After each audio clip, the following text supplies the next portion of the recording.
7 अक्टूबर 2023 को हमास ने इजराइल पर बहुत बड़ा हमला किया था और इस हमले के बाद इजरायली सेना हमास को मिटाने के लिए गाजा में घुस गई थी। लेकिन लेबनान का हिजबुल्ला और यमन का हूती उसकी सबसे बड़ी ढाल बनकर मैदान में उतरे हैं।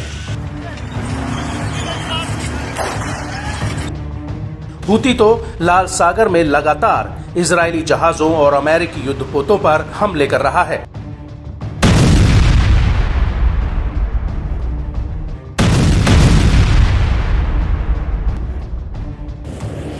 हूती ने ऐलान कर दिया था कि जब तक इजराइल गाजा में युद्ध नहीं रोकता तब तक वो इजराइल पर हमला करते रहेंगे। हूती के हमलों की वजह से लाल सागर में समुद्री ट्रैफिक पूरी तरह से ठप हो गया है और यही वजह है कि आईडीएफ तीनों मोर्चों पर जंग लड़ रही है। हालांकि हमास का रक्षा कवच बनकर आए हिजबुल्ला को भी नहीं पता था कि आईडीएफ उसका काल बन जाएगी और एक एक करके हिजबुल्ला के कमांडरों के विकेट गिरने लगेंगे। आपको बता दें कि 27 सितंबर 2024 की रात को आईडीएफ ने लेबनान की राजधानी बेरूत पर करीब 80 टन के बम गिराए।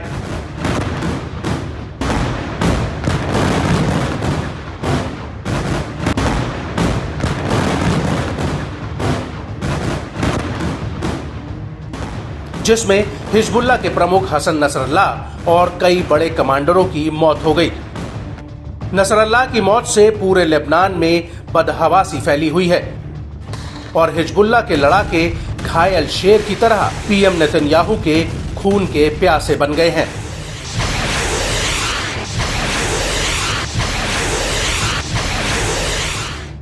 लेकिन इस सब के बीच हूती ने नेतन्याहू को मारने की कोशिश की है।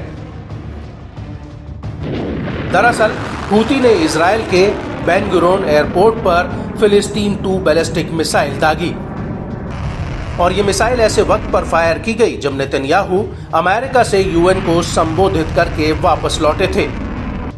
वहीं इस हमले को लेकर हूती के प्रवक्ता ब्रिगेडियर जनरल याह्या सारी का कहना है कि हूती के लड़ाकों ने बैलिस्टिक मिसाइल फिलिस्तीन 2 से ये हमला किया। इस हमले से एक दिन पहले 28 सितंबर को हूती ने तेल अवीव पर इसी मिसाइल और एश्केलोन में एक प्रमुख सैन्य टारगेट पर याफा ड्रोन से हमला किया था।